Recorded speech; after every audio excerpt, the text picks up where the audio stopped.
여러분 안녕하십니까? 자치분권대학의 호사카 유지 교수입니다.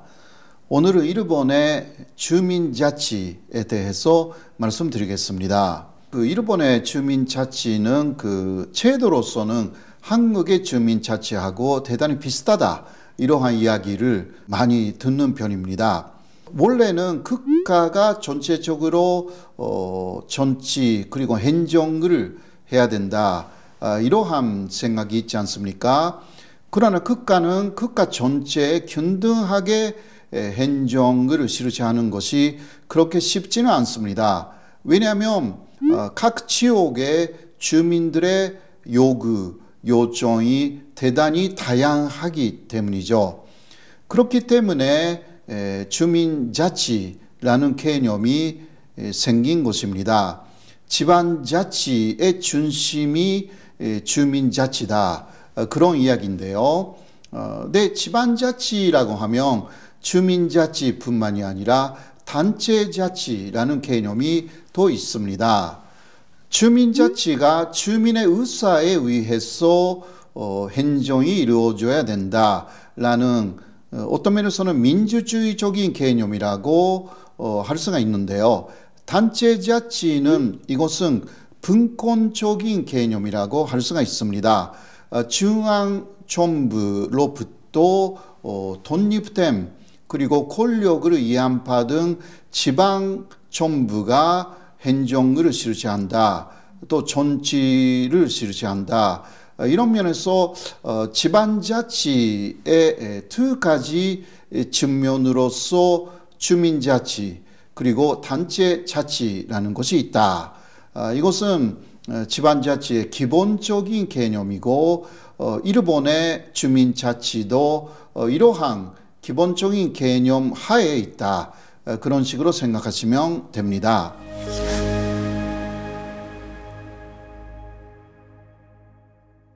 자, 그러면 일본의 지방자치의 기본적인 법적 내용이라는 것은요, 역시 일본 헌법에 그렇게 규정되어 있습니다. 일본 헌법 제93조의 지방자치에 대한 규정이 있는데요. 한국에서 지자체, 그것은 지방자치단체라는 뜻이잖아요. 그것을 일본에서는 지방공공단체라고 말하고 있습니다. 그러나 여기서는 지자체라는 말로 그렇게 대신하여서 한국에 맞게 말씀드리겠습니다. 먼저 일본의 헌법 제93조에서는요, 지방에서는 지방의회를 설치해야 된다, 이런 식으로 규정하고 있습니다. 지자체의 기본은 먼저 의회 설치다 라는 내용이 규정되어 있는 것입니다. 그리고 두 번째로서는 지자체의 수장, 그리고 지방의회의 위원, 그리고 주요 공무원들은 직선제로 선출한다. 그런데 일본의 중앙정부를 보면 국회의원들은 직선제로 선출되지만 일본 국회에서 마지막에 일본 총리를 간접적인 선거, 국회의원들에 의한 선거로 선출합니다. 이것은 한국의 대통령제가 직선제라는 부분을 생각할 때 큰 차이라고 할 수가 있는데요. 그러나 일본의 지자체를 볼 때는 기본적으로 지방의회의 위원뿐만이 아니라 지자체의 수장도 다 직선제입니다.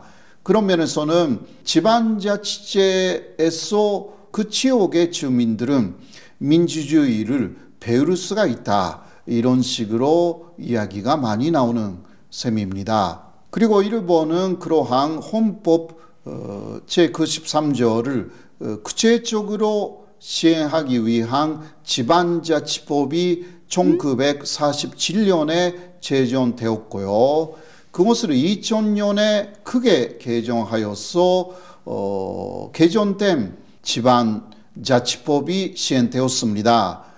그 이전하고 다른 부분은요, 2000년 이전까지는 국가하고 지자체의 그 관계라는 것은 상하의 개념이 좀 강했습니다. 그러나 2000년 이후 새로운 지방자치법에 의해서 국가하고 지방의 관계라는 것은 수평적인 관계가 되었고 협력 관계가 되었습니다.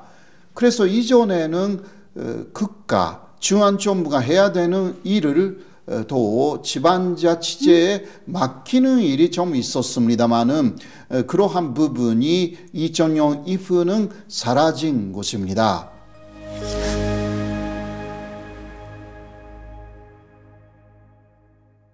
일본의 주민자치의 특징은 바로 직접 총무권이라고 할 수가 있습니다. 주민들이 총무할 수가 있는 5가지 기본적인 권리가 있습니다. 그것을 하나씩 말씀드리겠습니다. 먼저 첫 번째는 지자체의 조례, 이거 지자체가 정할 수 있는 법이라고 할 수가 있죠. 이것을 제정 혹은 폐지할 수 있는 권리입니다. 이때는 지자체의 유권자의 50분의 1의 서명이 필요합니다. 한국의 지자체에서는요, 이러한 조례를 결정하거나 혹은 폐지할 때는 주민투표를 기본적으로 하고 있는데요. 일본은 먼저 서명을 모으는 것입니다. 이렇게 서명을 모으는 것이 쉽지는 않습니다. 그러나 일본의 지자체의 규모가 한국의 지자체보다 훨씬 작다라는 그러한 특징이 있기 때문에 한국보다는 훨씬 쉽다라고 말씀드릴 수가 있습니다.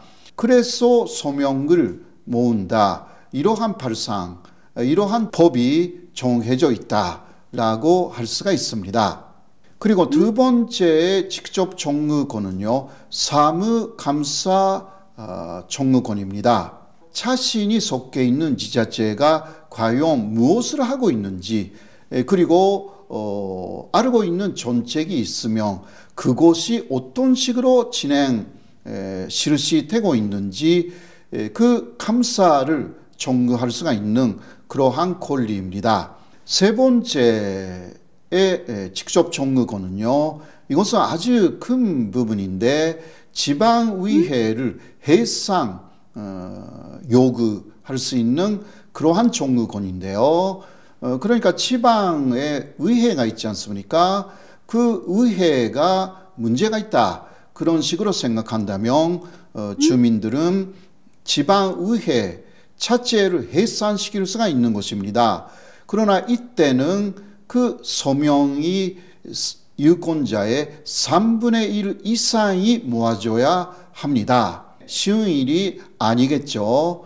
그리고 그 서명이 모아진 다음 주민투표가 실시되어서 그 과반수를 넘으면 유권자의 과반수는 아니고 투표한 사람들의 과반수, 그렇게 되면 의회가 이제 해산이 됩니다.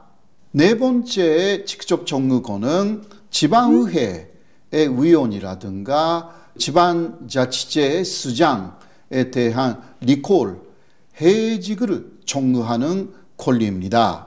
이것도 역시 유권자의 3분의 1 이상의 서명을 모으는 것이 먼저 필요합니다. 그 다음에 주민투표가 실시되어서 투표한 사람들의 과반수 이상이 찬성한다고 하면 리콜, 해직이 이제 결정되는 것입니다. 다섯 번째는 그 지자체의 직원 그리고 주요 공무원들을 해직시킬 수 있는 그러한 직접 총무권입니다. 이것은 한국에는 없는 제도라고 할 수가 있는데요. 공무원이라고 해도 주요 공무원, 특히 부시장 혹은 부전장 혹은 부촌장 이러한 사람들에 대한 해직을 청구할 수 있는 그러한 청구권이 일본의 지자체에는 주어지고 있습니다. 일본에서는 그 시정촌이라고 하지 않습니까? 이것은 한국의 시에 해당되는 것은 일본에서도 시라고 할 수가 있고요. 그리고 한국에서는 통이라고 할 수 있는 부분이 일본에서는 총이라고 말하고 있고요. 이거 일본 말로는 마치 혹은 초 이런 식으로 말하고 있습니다. 그리고 한국의 면에 해당되는 부분이 일본에서는 촌, 일본 말로는 섬 혹은 무라 이런 식으로 말하고 있는데요. 이 경우도 역시 지자체의 유권자들의 3분의 1의 서명이 필요하고요. 그 다음에 지방의회가 소집되어서 거기에 지방의회 위원들이 3분의 1 이상 참석해야 합니다. 그리고 참석한 위원들의 4분의 3 이상의 찬성으로 주요 공무원들의 해직이 결정됩니다. 이게 한국에 없는 일본의 지방자치, 주민자치의 직접 청구권이다 라고 말씀드릴 수가 있습니다. 지금까지 직접 청구권이라는 이야기를 좀 했고요. 특히 지방의회의 해산이라든가 지방자치제의 수장 혹은 그 넘버 2들의 해직, 리콜 문제 이런 것이 가능하다라는 이야기를 했습니다마는 일본의 뉴스에서는 이런 뉴스가 거의 나오지 않았다. 최근도 그렇지만 제가 아는 범위 내에서는 거의 없었다라고 말씀드릴 수가 있습니다. 실제적으로 실용하기 위해서는 주민들의 관심이 더 필요하고 또 서명을 3분의 1 이상 모아야 되기 때문에 간단한 일은 아닙니다. 최근에는 일본의 아이치현에서 아이치현 지사를 리콜하려고 하는 그러한 움직임이 있었습니다마는 실패했습니다.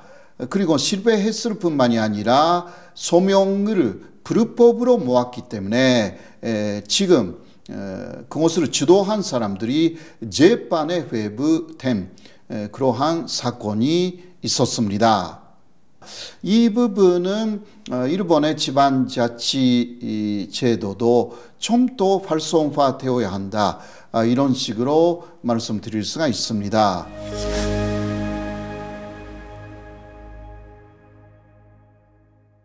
일본의 지자체는 1740개 정도 있다. 그중 약 400개 정도의 지자체에서 그 자신들의 도시라든가 마을을 아주 잘 만들겠다라는 그러한 주민자치 기본조례라는 것을 제정했습니다. 그것은 주민들이 적극적으로 지방자치제의 행정에 참여함으로 인해서 그 지자체의 마을이나 도시를 주민들이 생각하는 대로 만들어 나가는 그러한 사업을 추진하기 위한 조례인데요. 그러한 조례에 입각하여서 많은 지자체에서는 도시조성협의회가 만들어지고 있습니다. 이 도시조성협의회에서는 두 가지 정도 기능을 상당히 잘 활용하고 있는데요. 그 두 가지 중 하나는 퍼블릭 코멘트 절차 제도입니다. 이것은 지자체가 결정한 정책에 대해서 그것을 주민들에게 널리 알리고 그 주민들이 그 정책에 대해서 자유롭게 의견을 말할 수가 있는 그러한 제도입니다.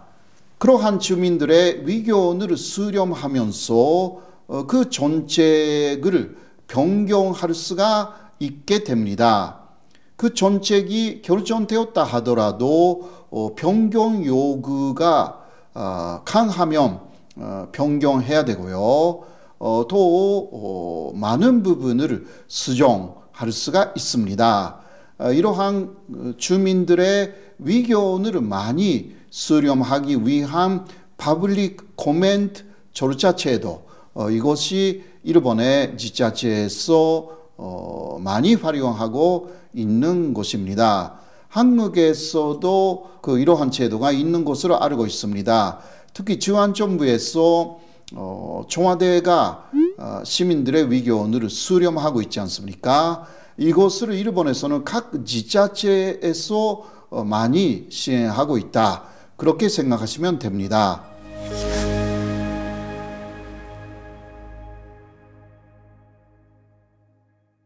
각 지자체에서는요, 특히 그 지자체 나름대로의 역사를 발굴을 해가지고 그 역사를 주민들에게 가르치고 또 주민들이 거기에 참여하여서 그 지자체의 특색이 있는 역사를 많이 만들어 나가는 그러한 사업을 추진하고 있고요. 어떤 지자체는 향토 음식을 서로 주민들이 교류하면서 만드는 사업을 하고 있고요. 또 많은 지자체에서는 키를 잃은 강아지라든가 또 길고양이들이 있지 않습니까? 이러한 동물들을 보호하는 그러한 사업도 추진하고 있습니다. 또 이것은 한국에서는 굉장히 많이 하고 있는 것인데 어르신들의 교류를 촉진하는 사업을 일본의 지자체에도 진행시키고 있고요. 그리고 각 지자체에서는 지자체 나름대로의 지역 차원이라는 것이 있습니다. 그러한 지역의 차원을 활성화하여서 지역적인 아주 특색이 있는 브랜드를 만드는 그러한 사업을 주민들이 적극적으로 진행시키고 있습니다. 그리고 또 지역 커뮤니티를 많이 활성화시켜서 쇼핑을 지원하는 그러한 지자체도 있습니다.